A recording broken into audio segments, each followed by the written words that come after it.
Professor Gian-Paolo Dotto, thank you so much for being here with us today. And Professor Gian-Paolo Dotto is a professor of biochemistry at the University of Lausanne, and he has been part of his research most recently has been devoted at looking at the sex and gender dimension in research projects. And in fact, he has recently won an ERC advanced grant also addressing this issue. So we are interested in understanding from you, Gian-Paolo, is how you have stumbled across this phenomenon in your research. What was the first thing that happened that made you think about this? Thank you very much for the kind invitation. I hope I will be able to say something interesting for relevance. Just simply to say that, to state at the very beginning that I'm a very basic scientist. I like molecules and cells.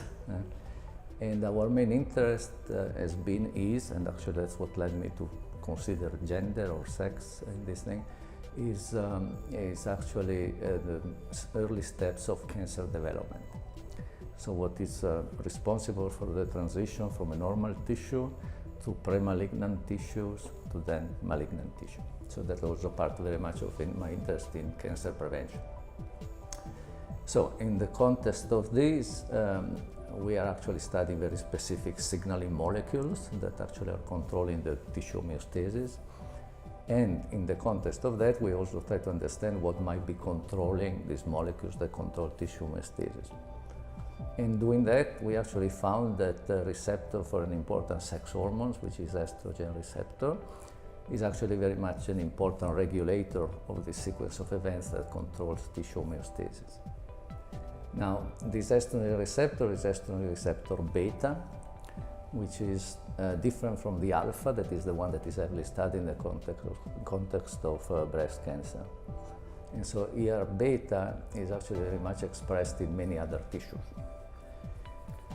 and including keratinocytes and the skin. That's the model system where we are studying, and therefore studying at cancer and the role of ER beta in control of skin cancer and also squamous carcinoma in head and neck or esophageal or lung. It's obvious that this pathway is actually a very important role in controlling the transition from pre-malignant to malignant. Mm-hmm. And an obvious question is, because estrogen levels are different between males and females, if actually the pathway is differently activated in the two. That's historically, that's how we got into this. So starting really from molecules, cells, signaling, and then get into what is controlling these pathways, and then becoming really aware of the importance of this whole thing, especially because sex hormones are obviously very important also translationally and in the clinics, and it's a very fascinating but very complicated issue. And so that's how we got into this whole issue of gender and sex. I mean, it's also I think important to very much define carefully what we mean by sex and what we mean by gender. Do you think it's in this way it's very correct then to include in your experiments both sexes? So right, sure. And also in terms of cells. Right. So I mean, it's important obviously to think about let's say the sex of the cells, because correctly there are many genes, as I mentioned, just pro-inflammatory genes or that control proliferation, or even very importantly also chromatin configuration that are X-linked, and there's at least one which is not found in the Y chromosome, or it's just lost the activities, is UTX, UTY, as you know. And therefore, even in culture, the male or the female cells could actually have different behavior intrinsically. My view of this whole thing, actually, I believe very much into an integrated approach. So I like very much also the idea of cancer as a morphostat. Oh, that's nice. Which is actually, that's been proposed by others, that actually cancer is not just simply a clump of cells that go, escape control. It's not even just simply a clump of cells plus their immediate surrounding, but actually is integrated in the whole tissue. And therefore, I think it's important to be critically aware of the cells and where they're coming from, male or female individuals, as much as actually controlling and studying the interplay with sex hormones. And so one thing that actually we are heavily studying right now is the androgen receptor. And the androgen receptor is actually maps on the X chromosomes. Now, it turns out that on the Y chromosomes, there are at least 3 genes that have been reported to have at least some oncogenic potential, and they control AR expression or activity. And so the interplay between the Y and the X then is impinging on a receptor, a key receptor for sex hormones, which is the androgen receptor. So I think, which is the fascinating thing and also very challenging, is this integrated approach. Exactly. And I think you cannot, I mean, obviously you need then to just tease apart and study one element at a time and then try to put them together. Exactly. I mean, another very important element of this whole thing is also consider cell and tissue and organismal aging. So which of course that as well is different. Right, it's different, and again it's well known. For instance, testosterone levels, they decrease, as well as estrogen level decrease with age in the individual. Unfortunately. But aging can also, or senescence can also occur in cells.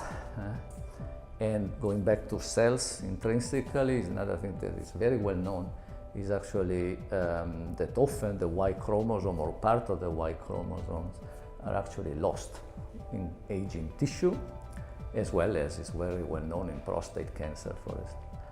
So chromosome in cell is key. I would bring in, and even in culture, probably not many people pay attention to the fact of this serum that you add to your growth medium is loaded with hormones. Exactly, yes. So, That's something else definitely to take into. Yeah. So along the same line, what about for scientists that work with organisms, animals such as mice, mostly mice? It's obviously important to include both sexes in all of your experiments when possible. What is your idea on this? That's a very, I think, difficult question, practically speaking. Yes. And so funding agencies now require that you have, you make your statistical calculations and try to perform experiments in both males and female mice, which of course can double the cost, and also in order to get statistical significance, obviously the number must be higher, depending on if you find a difference or not, depends whether you're interested in that or not. But considering that, another thing that I think is key and is not adequately stressed is not only the difference between male and female in terms of mice, but the key difference in strains. Strain of mice. And so, I mean, if you want to play that game, you can also argue that whatever results you get with one strain of mice might not apply to another. And it's well known, at least in skin cancer, certain strains are very susceptible, others are not. So the question is how many conditions you want to test experimentally to try to get sort of close to the human situation, which never will be. So my feeling would be that it would be better, I guess, to be very carefully aware, real conscious of the importance of sex, and well, in the case of mice, of sex and hormones. But then to be aware also of the limitations, and then the ultimate validation, in my opinion, would be actually to go to the human population. Of course, when possible. And so that's why I think it's also key for this kind of interdisciplinary approach. It's really key to have a strong connection with pathologists and also epidemiologists. So I think epidemiology is really important.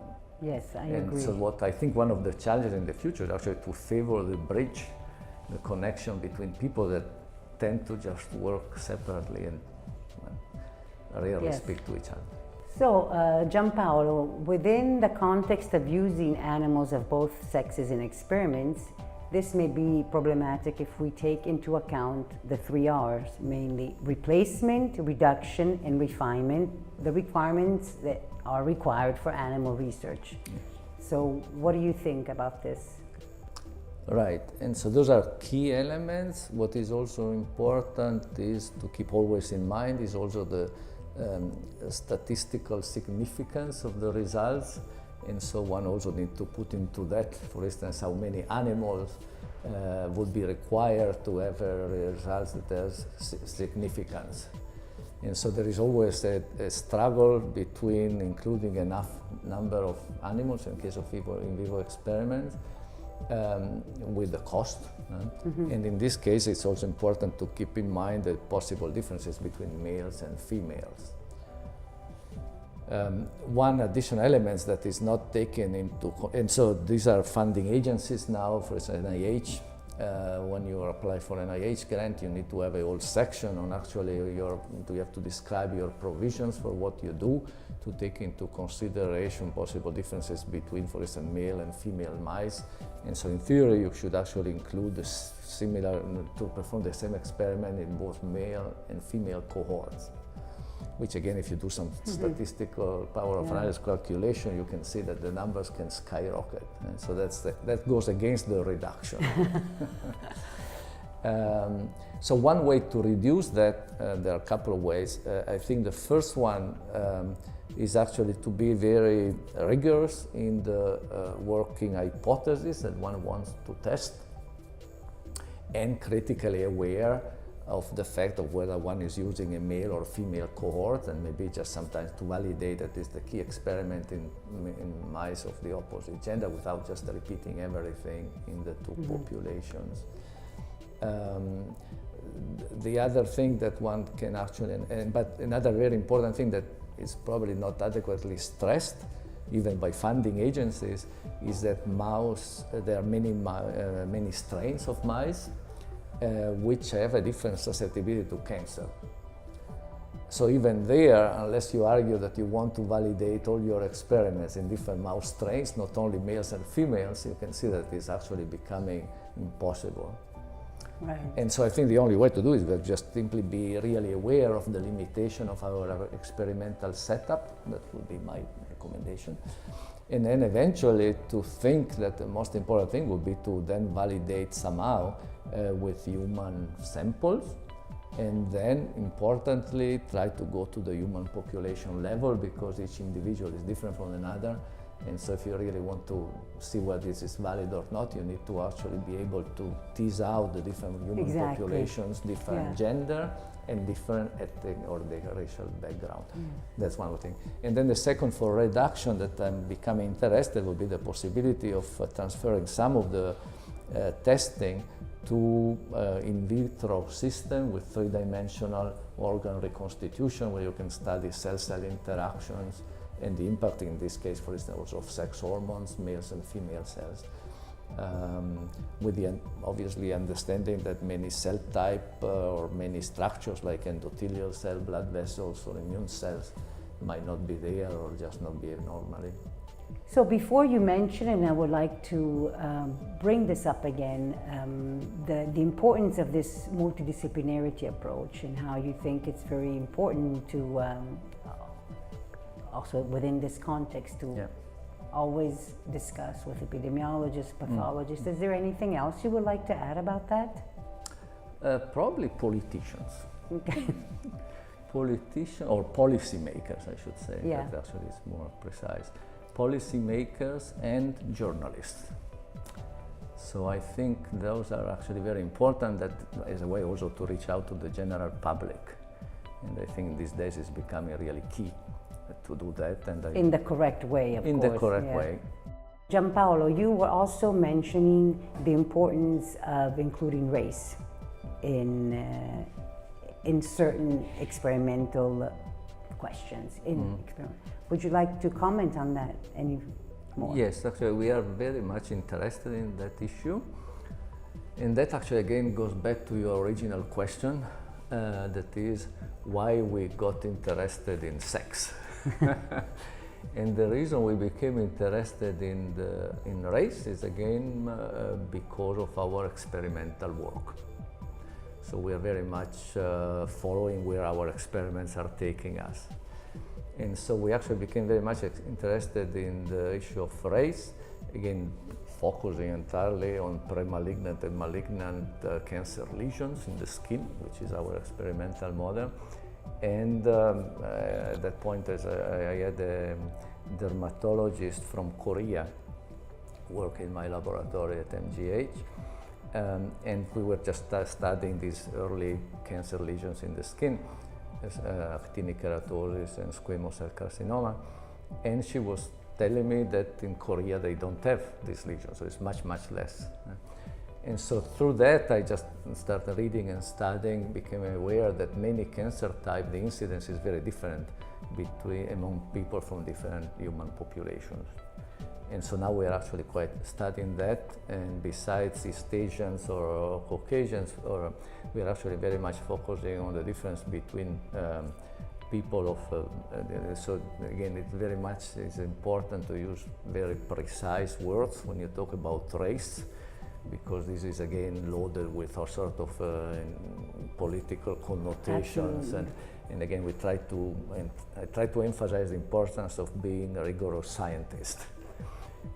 So when we talk about race, we try to use the definition which is used by the CR database in Atlanta of human races. They recognize 6 of them. And for instance, we are focusing on what we call the white race, which is including many ethnic groups, Caucasian, but also, for instance, Semitic populations, and black. Black meaning people originating from Africa. And so there it's fascinating, really fascinating, because of the variability and variation between, and so the CR database, they talk about white and black. That's what we actually try to focus on in research, and the susceptibility to many cancer types is very different between black and white. Yeah. And does that also change within women? And so that's very interesting because, exactly. So for instance, head and neck cancer, so again, that's why I think to look at the epidemiology is very important. And so if you look at the epidemiological data, both the incidence and survival of head and neck cancer is different in the black and white population. The incidence seems to be leveling off, but the mortality remains higher in the black population. But actually only in the males. If you look at epidemiological data, the women, black and white women, looks like similar for head and neck cancer. Breast cancer, the black women, they still do more poor. Now, having said all this, it's obvious that differences in lifestyle, access to medical care and so forth are very different because different socioeconomical conditions and so forth. So that's very important also to be, even for a basic scientist, not to forget that. That's very important. But there are as well probably genetic determinants of that. And so, but going back to the difference between males and females and different races, I think it's also fascinating and an interesting thing to keep in mind, I believe, is the importance of the Y chromosome. Exactly, as you were saying with the male transmission, as well as the female, they always are the ones that are transferred the mitochondrial DNA. Another question that I would like to ask you, always in this context, is how much awareness do you feel in the scientific community now, besides people, of course, working with you, which are very aware of this sex, gender dimension in research, and perhaps, people working in our institute, since we've been talking about it so much, but in the general scientific population, do you think the awareness on this problem is high, low, medium? Do you think they should know more about it? How can we let people know more about it? Well, practically speaking, now there is a growing interest on the side of funding agencies. So that makes it already correct. Right. You have to deal with it when you and write also grants. when you publish a paper, now they also ask you for specifying the sex of the mice, and also you need to know something about the cells or cell lines you are using. So that's sort of enforcing some awareness, which is important because everybody is, even in my own lab, not everybody is aware of all these things because everybody also has to focus on his own or her own specific project.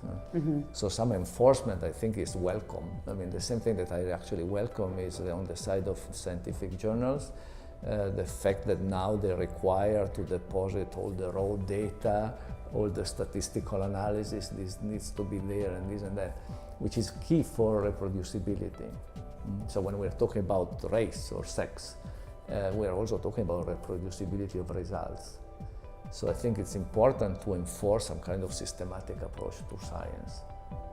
Translational science, which on one hand includes the multidisciplinarity. You've already mentioned that you work with epidemiologists and pathologists. Of course, that's very important for the progress of science. And also that, again, in this area where everybody is talking about personalized medicine, precision medicine, this even becomes even more important. Is there anything else you would like to add about this? So maybe in terms of what you just said, one important additional element is actually the translational implications. Okay. And the translational implication, actually I was invited, they started an Institute of Gender Medicine in Rome, the National Institute of Istituto Nazionale della Sanità. I was there a year ago. And so this gender medicine, I myself did not know exactly what it was and why I was invited. And then when I came, it became clear that the reason I was invited is because many of the drug trials carried out by companies like Novartis and so forth, many of those were actually based on testing the response to certain drugs of males. Right. It was easier to recruit Easier males, to recruit males, and then there is less confusing factor because of the menstrual cycles, maternity leave, and so forth, if I understand correctly. Yeah. But it's obvious that the response of males to females can be actually quite different, and we know, again, that's what we're learning from the basic science. So to me, that is actually very important to increase the awareness, and now I think the pharmacological industry is also now becoming aware of the importance of that. And second, from the point of view of the clinician, and this could be a sophisticated oncologist in a hospital, and it could be and it should be also a practicing physician, that the same drugs could be different in males versus females, and from the point of view of the oncologist, that you can actually you can predict that the use of modulation of sex hormone activity can also significantly have an impact on recent drugs like these immune checkpoint inhibitors, because, for instance, it's well known that the immune system is different between males and females, and then the levels of androgen or estrogens can also affect immune cells differently. So, for instance, hormone replacement therapy or abrogation of hormonal, like androgen chemical castration, for instance, can also affect the immune system. Right, which would then affect the way a woman versus... Right. So this thing, I think, even from the PhD student to the medical doctor to the patient, that becomes very important. Right. So, can you think of any drugs that are, so you've just said about these immunocheckpoint inhibitors. Yes. Any other drugs that you can think of that work differently in males versus females? So one interesting thing, I don't know, so I always like to think and explore new areas. Yes. Right?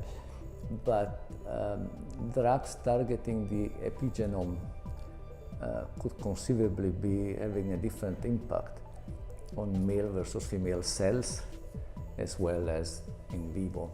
And so that's, I think, a very promising area of drug research. Investigation. That you are very much interested yourself. We're definitely considering into our research. Exactly. And so one area, one topic we didn't touch, but you are the expert, is also the impact and the role of viral infection in eliciting neoplastic transformation. Head and neck cancer is one example. Liver cancer is can be very much linked to viral infection, and there it's very well known that there are big differences between males and females that go down to the sex hormone receptors and how they affect gene expression at the chromatin level. So I think the epigenome and the drugs targeting that could also have a different effect in male versus female cells and then people. So your recommendation would be to definitely follow on that path, correct? Yeah, and so that's very important to build the awareness of the PhD students and postdoctoral fellows, and actually in a sense it's a gold opportunity because there's so much to be done that could be really important. On the other hand, it's really challenging because the complexities are such that you can get lost. And so it's important to try to find a balance between the awareness and the need to remain focused.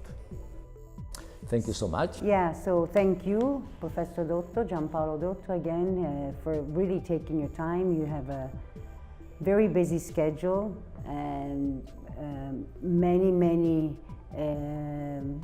deadlines, as we all do. So taking this day to come to Milan and be with us has been very important for us. Thank you again. Thanks to you.